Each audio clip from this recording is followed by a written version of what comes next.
I'm Gary, and welcome to another segment of Interviews with Experts.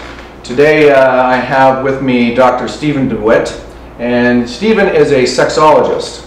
So Stephen, the first question I have for you, sexologist, sex therapist, what's the difference? Great question, and I get this a lot from people. So a sex therapist is a specific way of approaching sexology. So they do one-on-one therapy normally. As a sexologist, I have a broader approach to things. So I do counseling when I'm at the clinic, I do sex education, I do a lot of speaking. My real passion is spreading my message to the masses. Okay. So as a sexologist, I study sex, which I think everybody can get, right? But it's studying people's sexual behaviors, feelings, and interactions. So basically what people do and how they feel about it. Okay, but you do therapy? I do. Okay, so therapy. So I'm assuming that we have folks out there who have normal sex and those who have issues or abnormal issues and they come to you. Talk to me about what's normal and what's not normal. Well, that's great, and a lot of people do come to see me because they have concerns, and let's face it, sex can be confusing, and at one time or another we've all had questions or concerns about sex, and we come from a culture that is kind of conditioned us to think that we all need to be what I call sexually symmetrical. So we all want to be the same, right? We all want to fit in, and we all want to be okay, right? But what I found in all my years in the study and the research is we're all unique sexually, right? So I always talk about we have a unique identifier, kind of like a sexual fingerprint, right? That's made us who we are, right? From growing up and our family, our culture, religion, media, all these things that have shaped us, that makes us very, very unique individuals.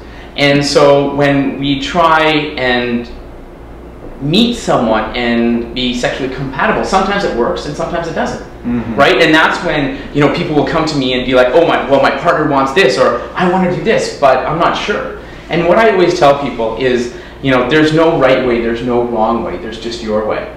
Okay. And there's a great quote out there that says, the only abnormal sex act is the one that can't be performed. Really? Interesting. Yeah. All right. So sexual compatibility, if I can ask you for a second. My dad always said, make sure you're sexually compatible with someone. And what does that mean to you in your practice? What is sexual compatibility? We both like certain acts, or explain. I think the biggest thing, and you'll hear this again and again and again, and if you follow some of the stuff that I do, is really about communication, right? Because we all come from this different place sexually. So it's all about communicating with that person about what it is, right? And being sexually compatible. Because you may have a different like or fetish or kink, or you want to try something, or something in the back of your head, you watch something, you're like, hey, that's cool. And your partner may have those same things going on in their head.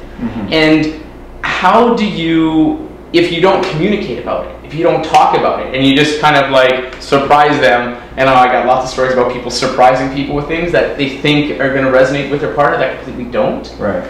If you can communicate about that, that is really the basis of sexual compatibility. So that's the bridge to bring what otherwise may seem to be not compatible. Yeah. And you communicate and you find the commonality, I suppose. The biggest thing that I always talk about people is I tell people everything I needed to know about sex I learned in kindergarten. And that usually raises a few eyebrows, and I wasn't having sex in kindergarten. Not my kindergarten, I'll tell you that much. But the three things that I always operate by in any kind of coaching or counseling that I do is honesty, respect, and safety. And just being honest with your partner. Because we have been conditioned for so long in our lives to relate to each other sexually in this way, and this is okay, in this box, and everything outside of that is less than or wrong or dirty or dangerous or degrading, right? Is if we can be honest with our partners and actually love and accept our partners for who they are, that is the basis for everything. And that is the basis for being compatible. Okay. Okay, now I want to just finish. You mentioned that kink caught my attention, and stories. Give me a story. You got to give me some kind of story from your practice, because I'm sure you have many. Yeah, I have seen and heard a lot. one of the things that sticks out in my head, I did my studies in San Francisco, which is an amazing space to study sex, and very sex positive. Yeah. And I had a wonderful opportunity to meet this couple, and they were very heavily involved in the BDSM or kink community. So BDSM stands for bondage, discipline, dominance, submission, sadomasochism. Okay, so basically power play within a sexual relationship.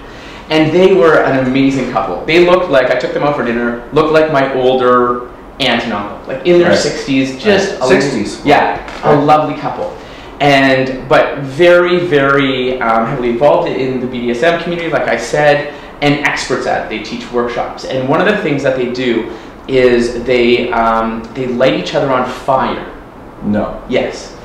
Wow. They light each other on fire. And that was, for me, was an eye-opening experience for me. And but to understand these people and what it takes and the level of trust, the level of commitment, the level of communication that they have to actually do that in a really safe and healthy way. Yeah, yeah. You know, was amazing and just blew my mind. Well, you shocked me. I didn't think you were going to say anything about lighting anyone on fire. I thought maybe some whips or something, but maybe that's my lack of imagination. Stephen, thank you very much for joining me in this segment. And now, if any of our audience wants to get a hold of you, use your services, how can they do that? Great. My website is probably the easiest way for people to get in touch with me. It's drdewit.com, so that's DRDEWIT.com. And they can email me, they can sign up for newsletters, they can follow me on Twitter, and all that great stuff. Excellent. Thanks for having me. Yeah, pleasure. So thank you very much for joining us. We'll see you next time on Interviews with Experts.